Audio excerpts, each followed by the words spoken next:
আজকে আমরা 10টি ইউনিক ফোবিয়া সম্পর্কে জানব। ফোবিয়া কি? কোনো নির্দিষ্ট জিনিস, পরিস্থিতি বা ক্রিয়াকলাপের প্রতি ভয়। আর এই ভয় এতই তীব্র হয় যে কখনো কখনো এটা মারাত্মক মানসিক কষ্টের কারণ হয়। কিন্তু যার ওপর এই ভয়টা হচ্ছে সেটা তেমন কোনো বিপজ্জনক কিছুই হয় না। 1. নোমোফোবিয়া বা নো মোবাইল ফোবিয়া। এটা হলো মোবাইল ফোন ছাড়া থাকার কারণে ভয়। ফোন বন্ধ হয়ে গেলে, সিগন্যাল চলে গেলে বা ফোন ফেলে আসা হলে এক ধরনের আতঙ্ক, ঘাম ও কাঁপুনি দেখা যায়। এই ফোবিয়াতে একটা সাধারণ লক্ষণ হলো ফোনে কোনো নোটিফিকেশন না আসলেও তার শব্দ শোনা বা অনুভব করা। আর যাদের এই ফোবিয়া আছে তারা বারবার ফোন চেক করেন। অল্প বয়সী ছেলে মেয়েদের মধ্যে এটা বেশি দেখা যায়। নোমোফোবরা ব্যাটারি ফুল থাকা সত্ত্বেও ফোনে চার্জ দেয়। 2.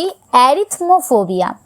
অনেকেই অঙ্ক বিষয়টিকে ভয় করেন, তবে অ্যারিথমোফোবিয়া হলো নাম্বারের প্রতি ভয়। এই ফোবিয়া যাদের আছে তারা অঙ্ক করার সময় এবং নাম্বার নিয়ে কাজ করার সময় খুব উত্তেজিত হয়ে পড়ে এবং দুশ্চিন্তা করে, এবং কখনো কখনো কিছু সংখ্যা দেখলেই তারা ভয় পায়।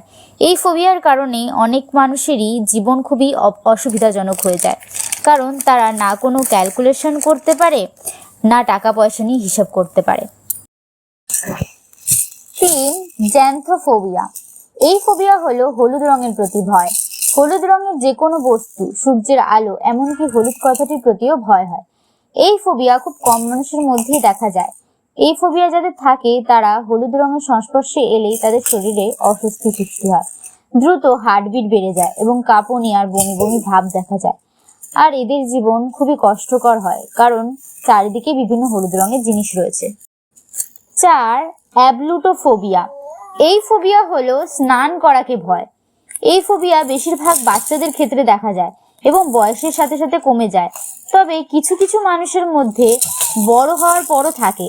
এরা স্নান করতে, নিজেকে পরিষ্কার করতে ভয় পায়, যার কারণে তাদের শরীরে দুর্গন্ধ থাকে এবং মানুষের থেকে এরা দূরে থাকে। আর স্নান না করার ফলে এদের শরীরে নানা রোগ দেখা যায়। এটাকে জলের প্রতি ভয়ও বলা যায়। 5. গ্লোবোফোবিয়া। এই ফোবিয়া হলো বেলুনের প্রতি ভয়। এরা বেলুনের থেকে দূরে থাকে এবং যে রকম পরিবেশে বেলুন থাকতে পারে সেখানে যাওয়াও অ্যাভয়েড করে। এই ভয় কিছু কিছু মানুষের মধ্যে এতই বেশি হয় যে তারা টিভিতে বেলুন দেখলেও প্রচণ্ড ভয় পেয়ে যায়। ছোটবেলায় বেলুনের সাথে কোনো বাজে এক্সপিরিয়েন্সের কারণেও এটা হয়ে থাকে, আর বেলুন ফাটার আওয়াজকেই এরা মূলত ভয় পায়। 6. লিনোনোফোবিয়া।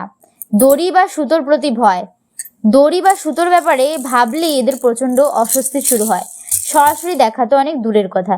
এরা সুতোর সাথে জড়িত যে কোনো কিছু, যেমন সেলাই করা বা জুতোর ফিতে বাঁধা, এগুলো করতে পারে না। এটা হয়তো তাদের অতীতে কোনো খারাপ এক্সপিরিয়েন্সের কারণে হয়, যেমন কিডন্যাপ হওয়া বা শাস্তি দেওয়ার জন্য তাকে বেঁধে রাখা হলে বা টিভিতে এই ধরনের কোনো ঘটনা দেখেও এই ভয় হতে পারে। 7. পোগোনোফোবিয়া। দাড়ির প্রতি ভয়। এটাও অতীতে হওয়া কোনো বাজে এক্সপিরিয়েন্সের কারণে হতে পারে। আবার অনেকে এই কারণেও ভয় পায় যে দাড়ি থাকার কারণে মানুষটির মুখ ভালোভাবে দেখা যায় না। যাদের এই ভয় থাকে তারা দাড়িওয়ালা মানুষের থেকে দূরে থাকে, এমনকি ছবিতে দাড়িওয়ালা মানুষকে দেখেও তারা ভয় পায়। এবং যদি তাদের কোনো বন্ধুর দাড়ি থাকে তাহলে তারা সেই বন্ধুর সাথে কথা বলতে গেলে নার্ভাস হয়ে যায়। 8. এইসপ্ট্রোফোবিয়া। আয়নাকে দেখে ভয়। যাদের এই ফোবিয়া থাকে তারা আয়নার দিকে তাকাতে পারে না বা আয়নায় নিজের মুখ দেখতে পারে না। এগুলো অন্ধবিশ্বাসের কারণে হয়, বিশেষ করে কোনো ভূতের মুভি দেখার পরেও হয়, বা কারো মুখে আয়না থেকে ভূত বেরিয়ে আসার গল্প শুনেও হতে পারে। আবার এর প্রতি ভয়ের আরেকটা কারণও হয়, যদি কেউ নিজের চেহারা নিয়ে খুশি না থাকে এবং নিজেকে কুৎসিত বলে মনে করে, তখন এই ফোবিয়াটা দেখা যেতে পারে। 9. সোমনিফোবিয়া। ঘুমিয়ে পড়ার প্রতি ভয়। এই ভয়টা বিভিন্ন কারণে হতে পারে, যেমন স্লিপ প্যারালাইসিস বা বারবার দুঃস্বপ্ন দেখার কারণে হতে পারে। আবার অনেকে এই ভেবে ভয় পান যে যদি কোনো কারণে ঘুম থেকে তারা না উঠতে পারে। এরকম দিনের পর দিন না ঘুমানোর কারণে প্রচণ্ড ক্লান্তি সৃষ্টি হয় এবং রক্তচাপ, ডায়াবেটিস ও হৃদরোগের মতো রোগও দেখা যায় এদের। 10. ক্যাকোমোরফোবিয়া। মোটা মানুষের প্রতি ভয়। এটা কোনো বডি শেমিং নয়, এই ঘটনা সত্যিই হয়ে থাকে। যাদের এই ফোবিয়া আছে তারা মোটা মানুষদের থেকে দূরেই থাকে এবং যেখানে কোনো মোটা মানুষ থাকতে পারে সেখানেও তারা যায় না। তারা মনে করে যে এরা খুব খারাপ হয় এবং এরা যখন তখন আঘাত করতে পারে। এই ভয়টা ছোট বাচ্চাদের মধ্যে বেশি দেখা যায় এবং বেশি বয়সে হয় যদি আগে কোনো বাজে অভিজ্ঞতা থেকে থাকে।